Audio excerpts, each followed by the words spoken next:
Alors, bonjour à tous et bienvenue à ce webinaire qui est Envoyez vos devis et factures avec Sofacto et traquez-les avec Tilki. Alors, je me présente, je suis Yagère Lucas, donc Sales Manager chez Sofacto et je suis accompagnée aujourd'hui de Stéphane Girardin qui est directeur commercial Tilki et qui va vous présenter donc les avantages du tracking de Tilki avec pour le devis et la facturation. Donc au programme, pourquoi traquer pour optimiser la gestion de vos devis et factures. Et nous finirons bien entendu par des questions et réponses. Donc Stéphane, je te laisse la main. Bonjour à tous. D'abord, un grand merci à Sofacto pour cette invitation. J'espère que vous y trouverez ce que potentiellement vous n'êtes pas venu y chercher. L'objet de ce webinaire aujourd'hui, c'est de parler d'un sujet sur lequel peu de personnes ont de l'information, c'est comment l'analyse et le tracking des comportements de lecture sur du document numérique véhiculé par tous les process qui peuvent exister peut avoir un intérêt et quel intérêt ça peut avoir. On va aujourd'hui se focaliser sur deux thématiques principales. Celui une thématique qui tient à cœur du premier profil, en l'occurrence, ça a été moi, Stéphane, 42 ans, qui est gestionnaire d'une organisation commerciale, voire de channel de lead generation sur du marketing, et donc en charge de tous ces process et de leur optimisation. Ce qu'ils recherchent, c'est l'augmentation de ces taux de transfo et c'est une compréhension de ce que ces prospects souhaitent de manière à pouvoir donner à ces commerciaux des leads chauds et qualifiés pour que la transformation se fasse le mieux possible et le plus vite possible. Le deuxième cas qu'on va traiter, ça va être le sujet d'un responsable ADV ou de quelqu'un en charge du recouvrement. Et donc, comment on peut aider ce profil-là à ne pas oublier la relance des factures, donc finalement diminuer le nombre d'impayés et leur volume, et comment réussir à augmenter le taux de joignabilité et réduire le délai d'encaissement en relançant au bon moment les factures qu'on a pu transmettre à ses clients. Ça va se séquencer en deux parties. Évidemment, ce webinaire est gratuit. Ce webinaire est gratuit et va vous permettre de récupérer deux choses. La première, beaucoup d'informations en termes de données, des données collectées sur différents secteurs d'activité et à chaque fois sur ces deux process. Dans une première partie, quel type de données pour réussir à optimiser son processus commercial au sens de la relance sur devis. Et dans un deuxième temps, comment optimiser son process de relance, mais cette fois-ci sur les factures. La deuxième chose, ce sera mes coordonnées et celles de Sofacto si vous voulez en savoir plus. Ce que vous n'y trouverez pas, et la raison pour laquelle vous devriez quitter potentiellement ce webinaire tout de suite, c'est si vous n'êtes pas prêt à entendre que potentiellement vous travaillez ou que vous faites travailler vos équipes potentiellement pour rien, puisque vous le verrez, les données parlent d'elles-mêmes et avec des éléments quantitatifs, on pourra vous exprimer qu'une bonne partie de nos équipes travaillent potentiellement pour rien certaines parties de la journée. La deuxième chose, c'est si vous répétez souvent à vos collègues « Oh, lui, c'est sûr, il va signer » sans avoir un maximum d'informations à disposition, ou alors « Oh, lui, c'est sûr, il va payer sa facture » sans toutes les informations dont on va pouvoir parler. J'espère que je vous aurai convaincu à la fin de cette présentation. La troisième raison, c'est si vous avez un kiwi dans votre poche, qui est vraiment le truc qui me fait fuir. J'en suis phobique. Pour rentrer dans le détail, les principes de Tilki et l'objet de ce séminaire, c'est bien qu'à chaque fois, toutes les données qu'on a pu récolter vont vous permettre de vous poser des questions sur est-ce que mon process commercial ou mon process de recouvrement sont optimum. Les données, vous allez voir, on en capitalise de partout. Vous en capitalisez déjà au sens de la connaissance client et au sens de la connaissance prospect. Mais celle dont on va parler aujourd'hui, potentiellement, vous pensiez même pas que ça pouvait exister. C'est très simple, en fait, on est parti d'un constat et on part d'un constat, c'est que Pour mettre un processus qui soit, et c'est celui que vous avez sur la partie haute, un processus de relance sur envoi de devis, ou que ce soit un process de relance, et c'est celui que vous avez sur la partie inférieure, de relance sur envoi de facture, pour maîtriser ces processus-là et essayer de les rendre optimum, on commence par une première chose. C'est des processus qui sont calibrés, c'est des étapes qui sont séquencées et donc on diffuse une méthode, des informations pour chaque étape et on séquence les étapes auprès de nos équipes. Que ce soit la qualification de nos clients et prospects quand ils émettent un besoin, jusqu'à l'envoi de l'offre, cette lecture d'offre et cette prise de décision jusqu'à la signature de cette offre. Vous avez exactement le même séquencement et on pose des étapes très prédéfinies pour nos équipes.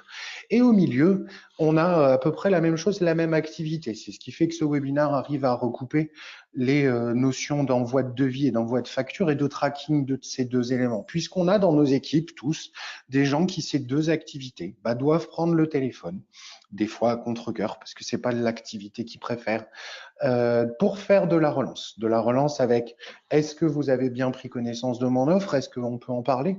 Et la deuxième partie sur le second volet, est-ce que vous avez bien reçu notre facture et est-ce que vous pouvez me dire où en est son traitement? Dans les deux cas, c'est des multiples relances.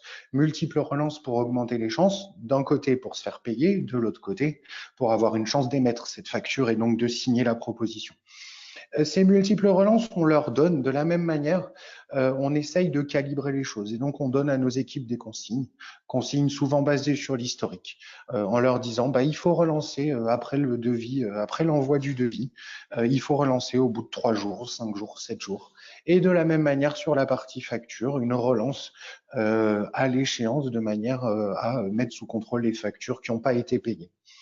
Ça nous paraît utopique et ça nous est toujours paru utopique de caler de manière prédéfinie pour tout le monde et pour tous nos clients et pour chaque individu qui est notre contact chez le client, les relances de la même manière. Dans quasiment toutes les structures, la planification de ces relances se fait à une échéance commune. Nous, ça nous paraît complètement impossible et juste incroyable que des relances comme ça soient calées par une personne et que ce délai soit calé par une personne qui se base sur l'historique et donc globalement plutôt au doigt mouillé. Pourquoi au doigt mouillé?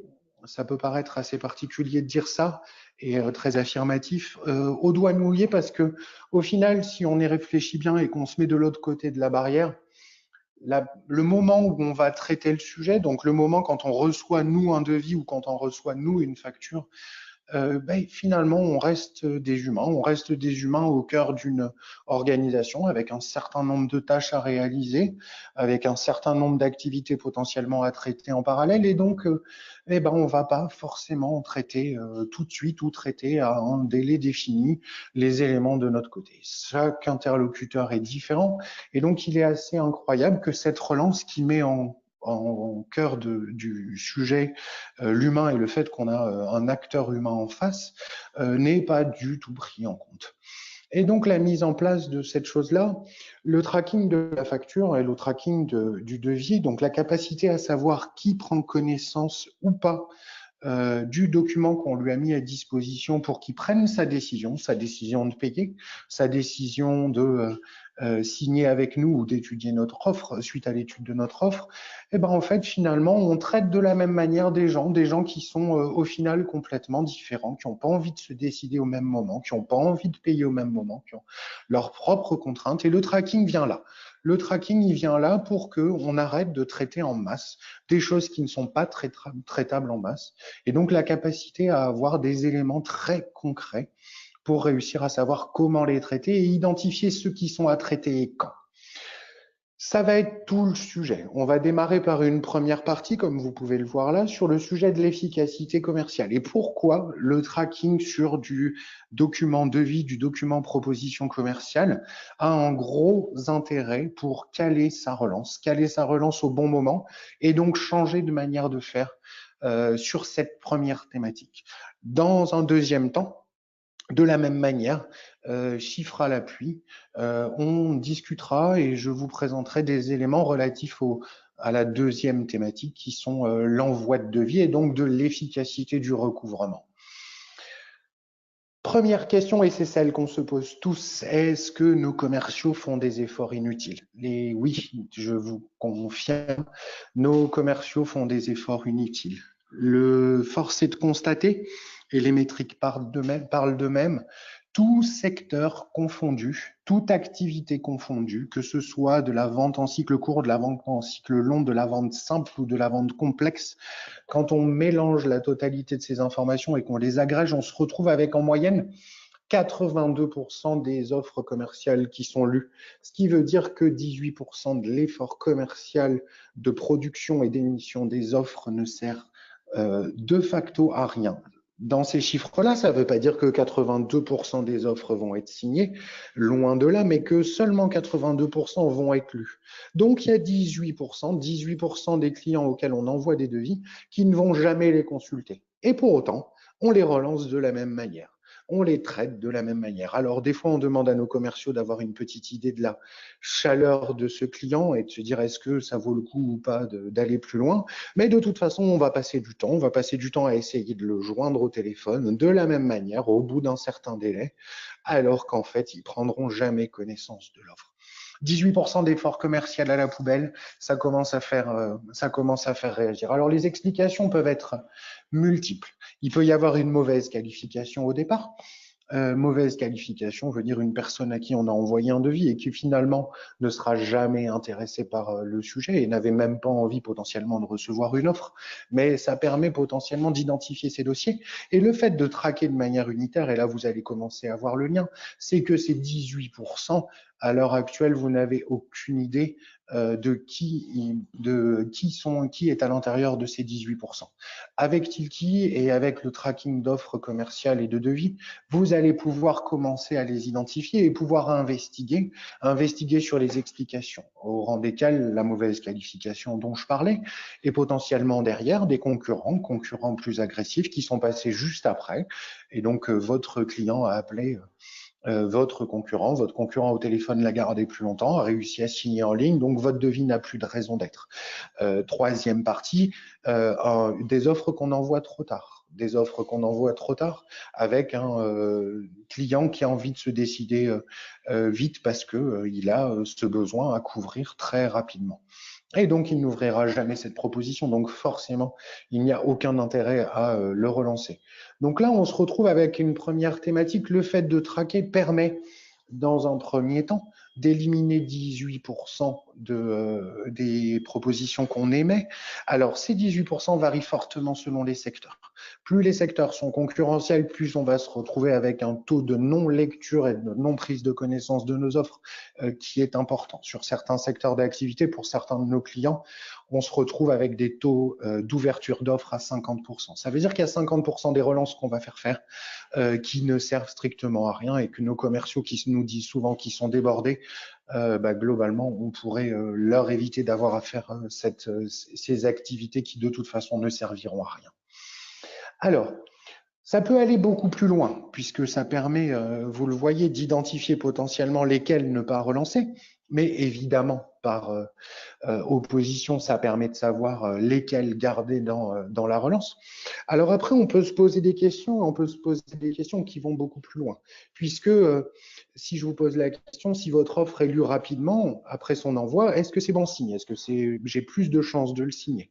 Donc, je viens d'avoir le client au téléphone, je lui envoie tout de suite son devis et je m'aperçois qu'en fait, il ouvre directement et automatiquement, sans délai, la proposition que je viens de lui envoyer. Est-ce bon signe? Est-ce mauvais signe? Eh ben, en fait, il n'y a pas de réponse générale. Il n'y a pas de réponse générale parce que selon les secteurs, ça va pas être la même chose. Ça veut dire quoi? Ça veut dire qu'il y a un premier sujet à traiter. En fait, on cale notre relance par rapport à un délai commun quand on essaye de calibrer nos processus, et donc en se disant, on va relancer chacune des offres au bout de 2 jours, 3 jours, 4 jours et 5 jours. On s'aperçoit d'une première chose, c'est que selon les secteurs d'activité et selon les typologies de clientèle, on va se retrouver avec des clients qui ouvrent plus ou moins rapidement les offres commerciales. Ce que vous voyez apparaître à l'écran, c'est une étude qui a été faite sur un volet de 10 000 offres dans le secteur de l'énergie avec plusieurs clients à l'intérieur de ce panel. On est sur un délai moyen d'ouverture de 28 heures. 28 heures, Ça veut dire que notre client se pose la question le lendemain de l'envoi de la proposition de est-ce que c'est intéressant pour lui ou pas. Et donc potentiellement va commencer à se poser des questions sur est-ce que je veux signer avec cette structure ou pas. Et donc, vous auriez potentiellement tout intérêt à le rappeler à ce moment-là, et non pas au bout de 5 jours ou non pas au bout de 3 jours, mais directement le lendemain. Et je ne connais pas de structure qui fasse des relances à J+1, ou alors elles sont très minimalistes pour que je ne sois pas encore tombé dessus. Ce délai-là, en fait, que vous voyez sur le secteur de l'énergie, dans d'autres secteurs, il peut être complètement différent. Vous avez ici sur le secteur de l'industrie, on se retrouve avec, selon le jour auquel on envoie la proposition, on va se retrouver avec des délais d'ouverture et donc de prise de connaissance de l'offre qui varient de manière très, très importante. Donc, d'autant plus, ce délai de relance n'a pas de sens. Par contre, quand on voit que ces métriques sont stables dans le temps, ça veut dire que les propositions et les devis qu'on envoie le lundi, il y a tout intérêt à les relancer le mardi. Par contre, les propositions qu'on envoie le jeudi, il vaut mieux attendre puisqu'elles ne seront pas forcément ouvertes très très rapidement, mais plutôt au bout de 3 jours. Donc en fait, ces délais de relance selon le jour d'envoi fluctuent. Alors c'est pas la même chose chez tous les clients, d'où l'intérêt d'avoir un tracking qui permette d'avoir une analyse en temps réel de ces ouvertures et donc d'être au plus près du comportement et des attentes du client qui est en face de nous ou du prospect qui est en face de nous. Donc vous le voyez, des grosses variations qui corroborent le sujet, qui corroborent le point que, en face de nous, on a des êtres humains qui ont beaucoup de choses sur la tête et donc potentiellement pas les mêmes cycles, pas tous les mêmes cycles. Alors, on arrive également à avoir des points très importants. C'est y a-t-il un meilleur jour de lecture? C'est-à-dire, y a-t-il un jour où les gens prennent connaissance des devis qu'on traque et qu'on leur envoie et qui ont des différences au niveau des taux de transfo? On arrive sur certains secteurs d'activité à avoir des variations très très importantes. Quelqu'un qui prend connaissance d'un devis le lundi sur ce secteur de l'énergie, puisque là en l'occurrence on est sur le secteur de l'énergie, va à deux fois moins de chances de signer que quelqu'un qui va l'ouvrir le mardi. Pourquoi? Est-ce que c'est l'effet du week-end? Est-ce que c'est un autre paramètre qui rentre en ligne de compte? On n'en sait trop rien, mais il s'avère que ce qui est prépondérant au niveau de l'impact sur le taux de transfo, c'est une lecture le mardi. Donc, une nécessité encore plus importante de faire des relances le mardi pour être au plus près de ces gens qui apparemment prennent le temps de prendre en considération les éléments qui leur ont été envoyés. On a d'autres informations et clairement des métriques encore différentes et qui font que globalement, quand on se pose la question, et c'est potentiellement la question que vous vous poserez à l'issue de ce webinaire, est-ce que je peux me reposer sur les métriques dont j'ai entendu parler aujourd'hui? Eh bien finalement, c'est tellement variable entre chaque client, parce que chaque client a son propre écosystème, a sa propre clientèle, on s'aperçoit qu'en fait, ça fluctue. Et donc, en fait, ce n'est pas uniquement du conseil ou de l'historique qu'on peut injecter dans une optimisation de processus, mais qu'il faut de la donnée réelle et concrète sur ses propres cas, d'où la nécessité de traquer individuellement. Dans les télécoms, vous avez un point ici. En fait, quand on se retrouve avec des délais d'ouverture qui sont entre 1,5 et 3 jours. 1,5 et 3 jours. Et on se retrouve avec, si les délais d'ouverture sont très faibles, et donc si on est sur du 1 jour et demi, en fait, on va avoir plus de chances de signer si la lecture se fait le jour même de l'envoi. Et donc, c'est assez important. Et donc, pour répondre à la question de tout à l'heure, oui, vous avez plus de chances de signer si vous travaillez dans les télécoms, si votre propale est ouverte rapidement, mais si la première lecture se fait le même jour et pas au bout d'un jour et demi. Dans les télécoms, il y a un truc qui est important et dans certains secteurs d'activité, le sujet est contraire. C'est la capacité à ce que le tracking nous dise si l'écosystème de décision auquel on va être confronté est large et prépondérant dans la décision. Et donc dans le process de relance. Parce que vous prenez une situation où vous envoyez un devis à la personne qui vous a exprimé le besoin. Potentiellement, cette personne, elle n'est pas décisionnaire ou alors elle n'est pas décisionnaire unique. Et en fait, le nombre de lectures et de prises de connaissance des devis que vous leur envoyez va être un élément déterminant. La première va potentiellement faire barrage et dire bon bah non, en fait c'est pas intéressant, je le passe pas aux autres. Et potentiellement va le transmettre derrière après lecture pour que la deuxième personne le lise de la même manière. Donc quand vous savez combien de personnes ont pu consulter la proposition et le pourcentage de lecture qu'ils ont eu et donc une petite idée de l'intérêt de chacun. Vous vous retrouvez dans la situation des télécoms où le nombre de lectures peut parfois être très important et nécessite et a un lien direct avec le pourcentage de chances de signer. Et comme vous le voyez, on n'est pas sur des écosystèmes où les prospects lisent qu'une seule fois la proposition avant de se décider, mais un grand nombre de fois. Et là, vous avez un lien direct entre le nombre de lectures et le pourcentage de chances de signer.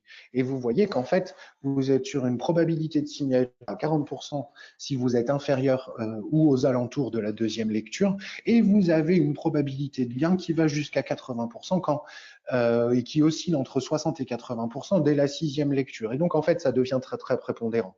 Et donc, quand vous devez optimiser vos ressources et que vous devez optimiser la relance, il est évident que le tracking vous apporte une information hyper intéressante qui est de réussir à focaliser vos équipes sur les gens qui ont pris connaissance de nombreuses fois de vos propositions.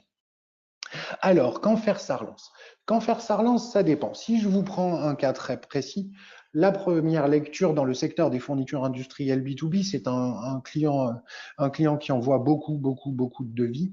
En fait, on se retrouve avec des comportements pour la première lecture qui sont mais vraiment très variables selon le jour d'envoi de la proposition. S'ils envoient une proposition lundi après avoir discuté avec leur client, ils se retrouvent avec une ouverture au bout de 3 heures, c'est-à-dire le jour même et même dans la foulée, pour ainsi dire.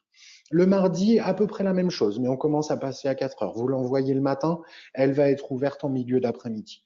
Et puis après, sur le mercredi, le jeudi et le vendredi, on se retrouve avec des délais de prise de connaissance qui sont complètement différents. Et sur le vendredi, on peut vraiment dire qu'il y a une grosse différence. En fait, ces clients-là ont décidé de complètement changer leur process de relance et de travailler uniquement en réactif sur les 2 premiers jours de la semaine et de faire de la relance le lundi et le mardi, d'avoir un dispositif vraiment spécifique ces jours-là pour aller en réactif prendre la température suite à l'envoi et à l'ouverture de l'offre. Alors, dans ce même secteur, on se retrouve avec un nombre de décisionnaires qui semble autour des 1,2. Ça veut dire quoi? Ça veut dire qu'en fait, leur taux de transfo est 2 fois supérieur quand il n'y a qu'un seul lecteur. Le point semble être que dans cet écosystème-là et dans ce secteur d'activité, quand ça passe sur une deuxième personne et qu'il y a un deuxième lecteur derrière, c'est qu'en fait, ça commence à être soumis à concurrence et c'est un secteur hyper concurrentiel. Et donc, il commence à se douter à chaque fois, et on pense que c'est la traduction directe, c'est que en fait, ça va être soumis à concurrence et donc le taux de transfo va être inférieur puisque la probabilité de signer mise à défaut par l'arrivée de la concurrence dans le sujet. Donc, eux, ce qu'ils font, c'est qu'en plus de concentrer leur relance sur le lundi et le mardi, ils les concentrent dès la première ouverture pour être sûr que rien d'autre ne va arriver derrière. Si par contre ils voient qu'il y a de multiples ouvertures, ils vont relâcher la pression et ils vont attendre un certain nombre de jours avant de revenir vers le client pour laisser passer un peu de temps. Alors, toutes ces informations-là et tout ça, je vous ai sorti quelques informations sur chacun des secteurs d'activité pour vous donner quelques idées. On a pu sortir la même chose et on est en mesure de sortir ces éléments-là très rapidement. Au bout de 3 semaines, quasiment, on arrive à sortir ces métriques-là pour que nos clients puissent optimiser leur process sur la partie commerciale. On verra après sur la partie facture, mais les métriques sont à peu près les mêmes. Et réussir à, au final, avoir une vue complète de secteur par secteur ou client par client, voire prospect par prospect de nos clients, avoir une idée de comment ils se comportent et donc comment derrière on peut optimiser tous ces process. Donc là, vous avez un exemple et vous pouvez les retrouver sur LinkedIn de la même manière ou sur les réseaux sociaux on se retrouve avec, dans le domaine de l'assurance, 16% des offres commerciales demandées qui ne sont jamais lues. Donc, on se retrouve avec un taux d'ouverture un peu supérieur à ce qu'on a pu voir tout à l'heure sur la moyenne du marché. On se retrouve avec un nombre de lectures moyen d'offres commerciales très élevé, 3,82. L'assurance nécessite pour les gens qui sont en train de vouloir courir un risque de lire un nombre de fois assez conséquent ce qu'on leur a proposé pour s'assurer que ça va couvrir ce qu'ils veulent. On se retrouve avec un écosystème de décision une personne 86, donc environ deux lecteurs par destinataire. Globalement, on arrive sur une identification de l'écosystème de décision chez le client. Et donc finalement, un seul lecteur, très peu d'intérêt d'y aller. Il vaut mieux attendre le deuxième pour que la deuxième personne, soit du couple, soit dans la structure, si on est en B2B, ait pris connaissance des éléments également pour qu'on puisse consolider au moment de la relance tous les retours et pouvoir gérer la totalité des objections. 46 secondes, c'est le temps moyen de lecture d'une offre. Ça fait très mal. Ça fait très mal dans chaque secteur et pour chaque proposition qu'on émet, le temps consacré à la lecture des offres commerciales est très, très faible. Et là, ça fait très, très peur. 25% des offres commerciales téléchargées, 18% des offres lues sur mobile. 18 heures, la première lecture se fait assez rapidement dans ce secteur-là, alors moins que ce qu'on a pu voir avant, mais c'est quand même plus faible et plus rapide que pas mal de gens sur le secteur. Et la durée de vie de l'offre. La durée de vie de l'offre, c'est-à-dire le délai à partir duquel la personne ne reviendra pas sur l'offre commerciale après son envoi, c'est 1,86 jours. Puisque de la même manière, faire une relance après le délai de durée de vie de l'offre n'a plus de sens. Globalement, c'est une capacité avec le tracking d'identifier à partir de quel délai les clients ne se poseront plus la question de travailler avec celui qui a envoyé le devis. On est sur un délai très très court dans l'assurance qu'on voit assez rarement sur les autres secteurs. Ça peut varier très très fort en fonction de la complexité des offres qu'on soumet, mais après, entreprise par entreprise, c'est plutôt resserré comme indicateur. Alors, la donnée, effectivement, avec tout ce que j'ai pu vous dire là, mais je pense qu'on y reviendra sur les questions et réponses. Oui, ça sert à quelque chose, c'est évident, puisque on le voit bien, nos commerciaux, on les fait en calibrant les process avec des délais de relance, on les fait travailler potentiellement sur rien, pour rien, faire de la relance dans le vide sur des offres qui sont périmées au sens où on est sûr de toute façon qu'on ne les signera jamais. Et donc, on les fait travailler sur une partie de notre pipe qui, de toute façon, ne se transformera jamais en commande. Alors oui, la donnée, elle sert à quelque chose. C'est évident que le premier intérêt, le premier enjeu, c'est d'avoir un process qui soit documenté et maîtrisé, mais à chaque fois, en injectant au fur et à mesure de la donnée pour adapter ce process-là, on se retrouve avec quelque chose qui permet à tout le monde d'avoir des organisations et des process beaucoup plus efficaces et des gens qui ont l'impression de travailler pour quelque chose et ne pas dire bon, arrête de me demander de les appeler, de toute façon, il n'y a plus personne qui me répond. Alors, ces données, on peut les récupérer très vite puisque c'est du tracking unitaire. Donc, traquer ces devis permet très rapidement, et je vous disais tout à l'heure, pour certains clients, au bout de 3 semaines, s'ils envoient 100% de leurs offres avec nous, on arrive à leur sortir ces métriques-là et donc à avoir la capacité d'injecter dans le calibrage de leur process et des consignes données aux commerciaux des éléments plus qu'intéressants pour de l'efficacité pure. Alors, l'objectif, évidemment, à chaque fois, gagner du temps et de l'argent. Alors, quand on le transpose sur le sujet de la facture, en fait, on se retrouve à peu près avec la même chose. Dans un cas, on va essayer de prendre en considération l'ouverture des devis, puisque c'est ce qui nous intéresse, c'est savoir si ce client-là, il est temps d'aller le traiter.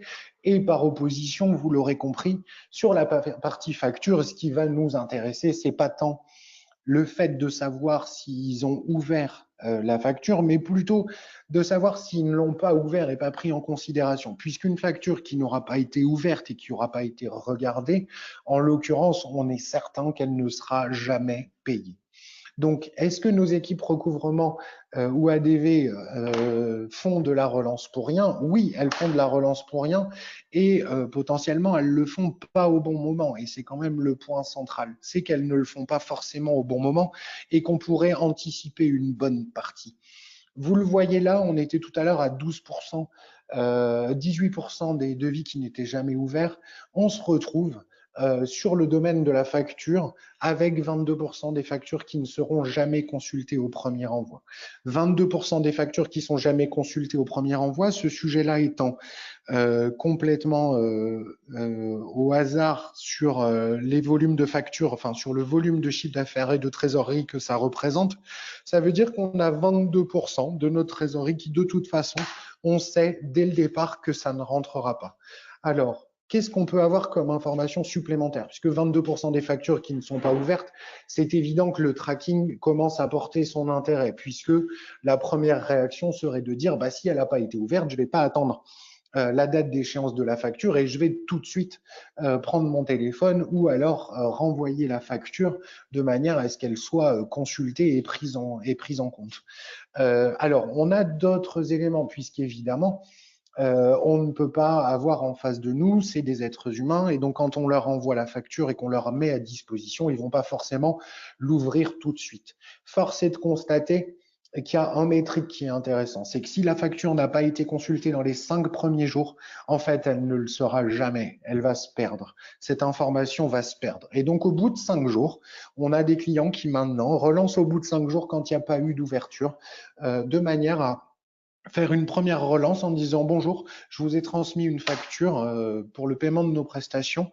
Est-ce que vous l'avez bien prise en compte? Vous savez pertinemment que ce n'est pas le cas, mais vous la remettez dans le circuit. Et donc, c'est une anticipation par rapport au process habituel d'un certain nombre de jours et donc une capacité à faire rentrer cet argent-là alors qu'il a failli ne pas arriver. Ces métriques-là sont fortement intéressants et ont des impacts directs. On a un client qui est passé de 121 jours de délai de règlement de ses factures, donc quelque chose de très important. Il avait des gens qui avaient horreur de faire de la relance sur facture et qui n'étaient pas forcément les meilleures personnes pour le faire. Mais maintenant, il est passé à 21 jours de délai de règlement moyen, uniquement en prenant en considération une première chose, la relance au bout de 5 jours si les factures ne sont pas ouvertes, et donc une capacité à les remettre dans le circuit. Et une deuxième partie, l'utilisation des métriques de téléchargement des factures, puisque une facture pour être payée doit être la plupart du temps téléchargée pour être intégrée dans un système tiers, donc dans leur propre système de règlement.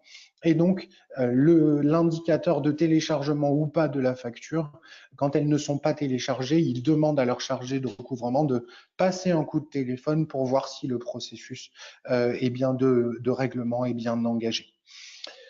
Voilà pour toutes ces informations. Ça fait beaucoup de métriques, ça fait beaucoup d'informations. Ce que je vous propose, c'est de passer à une séquence de questions et je me ferai un plaisir d'y répondre. Merci Stéphane. Alors, je vais voir s'il y a des questions.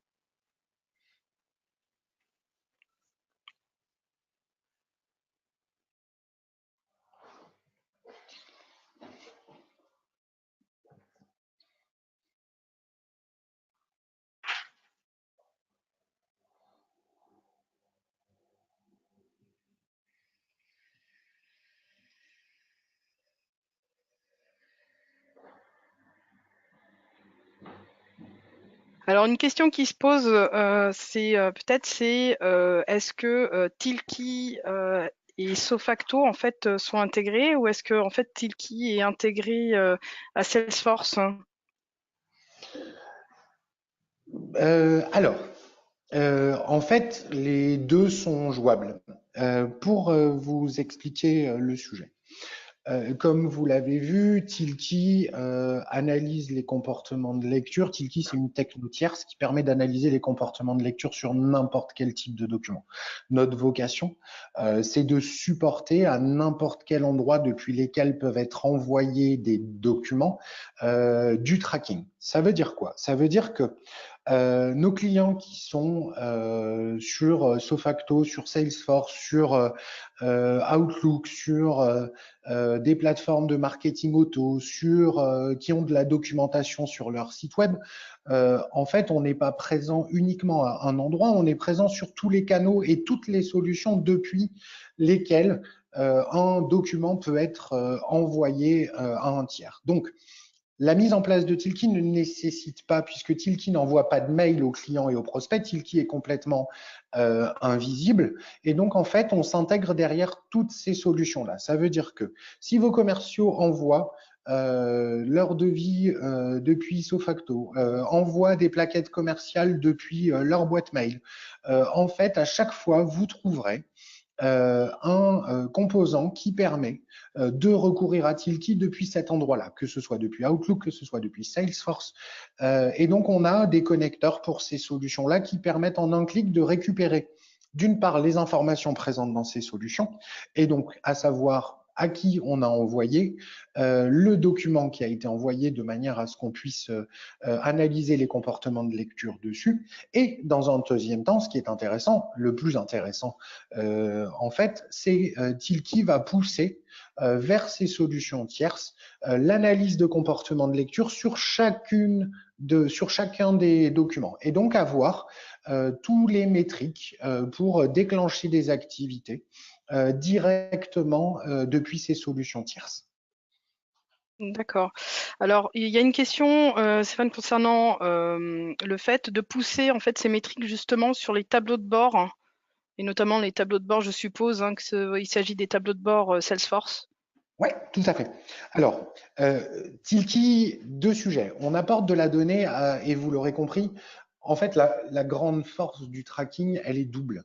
Vous allez trouver des solutions qui font du tracking, mais qui font du tracking global, c'est-à-dire qui remontent de l'information globale pour piloter l'activité.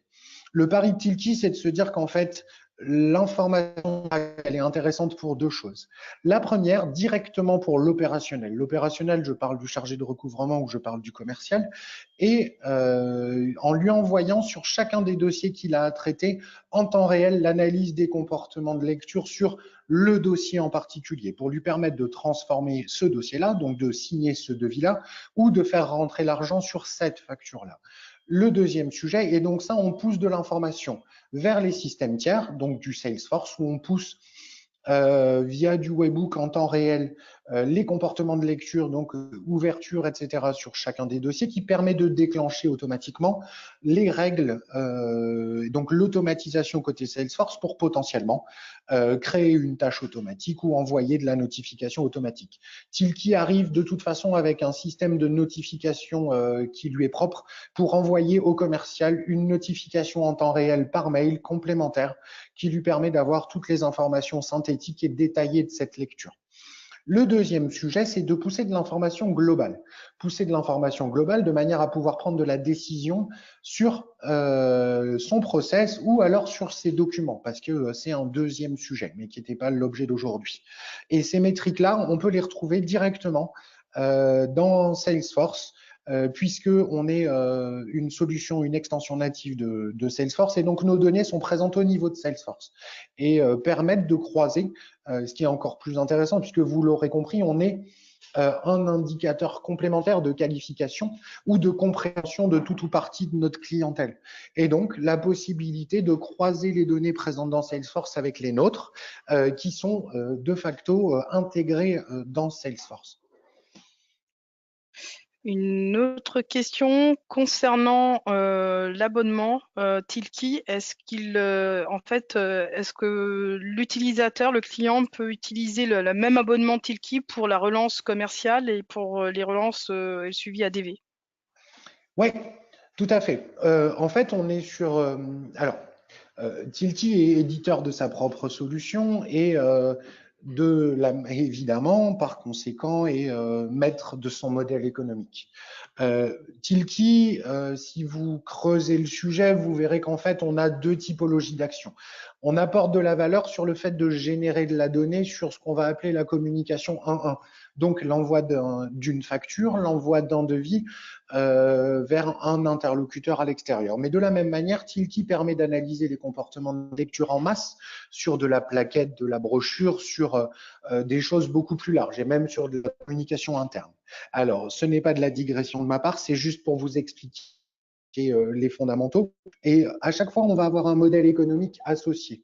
Quand on apporte de la valeur pour de la communication 1-1, donc de l'envoi de propositions, de l'envoi de devis, de l'envoi de factures, on va être sur un modèle d'abonnement qui est par utilisateur de la solution. Donc celui qui envoie et qui reçoit les notifications associées.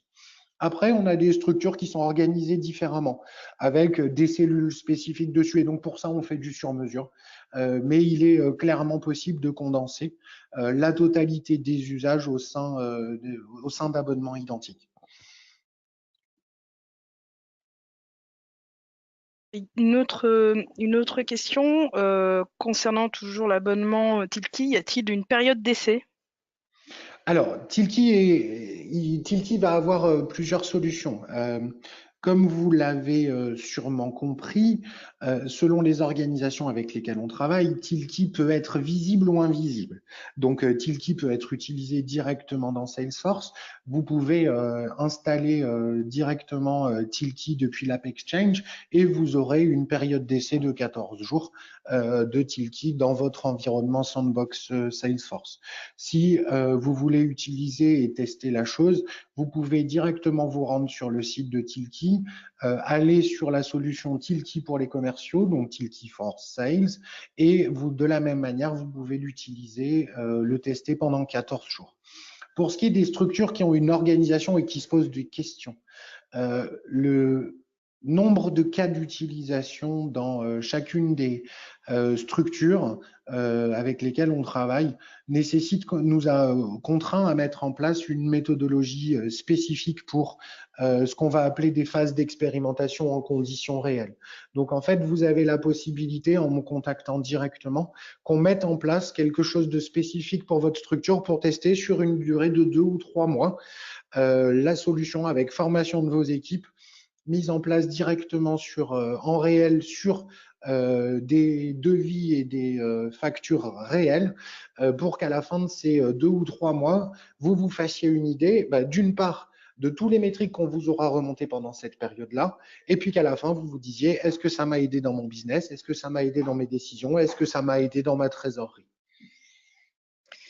Alors justement, question très intéressante concernant le fait si Tilki peut améliorer le taux de recouvrement et de combien, si possible, si tu as cette information en pourcentage. Non, j'aurais pas de métrique. Alors, c'est pas parce que j'en ai pas, c'est parce en fait, chaque situation est complètement différente et que on veut pas véhiculer des choses qui potentiellement se retrouveront pas. Je vais vous donner des exemples. Tout à l'heure, je vous disais, on a réussi chez un client à faire baisser le délai de recouvrement le délai de règlement de 125 jours à 21, de 121 à 25, pardon. C'est un métrique qu'on sort parce qu'on sait que celui-là, on l'a retrouvé à plusieurs endroits, donc on le sort. Sur la partie devis, de la même manière, et ça va vous faire un autre exemple, on a, dans certaines structures, fait augmenter le taux de transformation de 26% en mettant en place du Tilki et très rapidement. Mais dans d'autres structures, on a fait du plus 100% ou alors chez un très, très gros dans le secteur de l'industrie, on leur a fait gagner 2 points de taux de transfo. Les métriques sont hyper variables, mais vraiment très, très variables. Ce qui va également avoir un impact, c'est le fait que la structure soit prête à changer. C'est-à-dire que vous l'avez vu, c'est bien d'avoir de la donnée et c'est pas propre à Tilki. C'est bien d'avoir de la donnée de tracking. On sait que ça permet de faire évoluer les choses, mais par contre, il faut vouloir changer. Et donc, c'est pour ça qu'on propose cet accompagnement sur 3 mois au démarrage, parce que si on ne fait pas de la relance en Si on n'adapte pas son process en prenant en compte les données fournies par Tilki, quel que soit le process sur lequel on le met, bah en fait, les résultats, ils seront pas là. Parce que si on continue à relancer au bout de 5 jours, ou si on continue ou si on ne veut pas faire de la relance anticipée sur les factures, bah finalement, il n'y a pas grand-chose qui va se passer. Donc oui, on a des résultats, c'est sûr. Des métriques globaux, je vous en ai donné. Après, c'est sûr qu'on communique moins sur ces sujets-là pour les raisons exposées. Mais les résultats sont là. Une question concernant Tilki for Sales, donc est-il également celui à installer pour l'ADV? En fait, oui, dans les deux cas, c'est la même. Dans les deux cas, c'est la même solution. Tilki for Sales, en fait, pour vous expliciter la chose, c'est que le suivi de facture n'était pas notre domaine historique. Et en fait, c'est nos clients qui, au fur et à mesure, nous ont dit, bon, ok, c'est bien, vous nous aidez à traquer ce qui se passe sur les devis et sur les propositions, mais en fait, on aimerait bien le mettre sur aussi sur cette typologie de documents. Donc, on ne le fait pas uniquement en plus sur les factures, on le fait sur des notes internes de communication dans les sociétés, on le fait sur du CV, on le fait sur plein de choses. Et pour en revenir à votre question, Tilki for Sale, c'est la solution qui permet de gérer la communication 1-1, quelle que soit la typologie de doc envoyée. Et donc oui, aussi pour les factures. Et une autre question concernant le paramétrage. Donc, y a-t-il besoin de paramétrer Tilki? Si oui, par qui? Et en interne ou par des techniciens? Eh ben non. Si vous allez sur Tilki et que vous voulez, si vous voulez faire votre premier envoi, alors je vais même vous donner un argument massu. Tilki a sorti il y a 2 ans de ça. On a décidé de mettre à disposition notre solution pour les gens qui cherchent du travail. Et donc, si vous allez sur le site de Tilki, vous verrez peut-être, enfin vous verrez, c'est sûr, la solution Tilki for Jobs, qui est en fait une solution mise à disposition des chercheurs d'emploi pour qu'ils puissent envoyer CV et lettres de motivation et trouver du boulot plus vite. C'est une solution qui est gratuite pour tous les chercheurs d'emploi et à vie. Pourquoi je rebondis par ce biais-là? Bah, c'est qu'en fait, ces gens-là, ils n'ont pas forcément des compétences techniques. On a plus de 15 000 chercheurs d'emploi maintenant qui utilisent la solution. Bah, en fait, il n'y a pas besoin de paramétrer du Tilki. Le seul paramétrage que vous aurez à faire, c'est quand vous allez vouloir commencer à l'installer dans Salesforce. Et là, vous avez juste besoin que la personne qui a les droits d'administration sur Salesforce prenne le manuel qu'on met à disposition, installe notre extension et suivre les recommandations. Alors, quand je dis recommandations, en fait, ça se repose sur tous les mécanismes de base de Salesforce. Il va falloir installer l'extension, derrière, nous demander d'autoriser votre URL pour des raisons de sécurité. Et puis derrière, d'autoriser vos utilisateurs via les permission sets de Salesforce pour que les clients, pour que vos commerciaux ou vos chargés de recouvrement puissent avoir accès à Tilki. Ensuite, il y a juste, et c'est connu de tous les gens qui manipulent du Salesforce, juste le panel spécifique Tilki à rajouter sur la page où on a envie que ce soit mis à disposition. Donc, le mécanisme de drag and drop de Salesforce pour aller positionner le panel qui va bien. Mais ils sont mis à disposition en standard. Ça doit prendre 4 minutes. D'autres questions?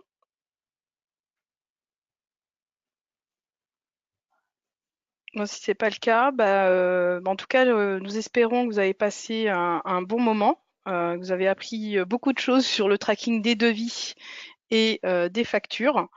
Et merci à tous d'avoir participé à ce webinaire, en espérant vous retrouver au prochain webinaire Sofacto, donc qui est sur le connecteur Salesforce Sofacto vers Sage. Merci à tous et à très bientôt. Merci à tous. Au revoir. Au revoir.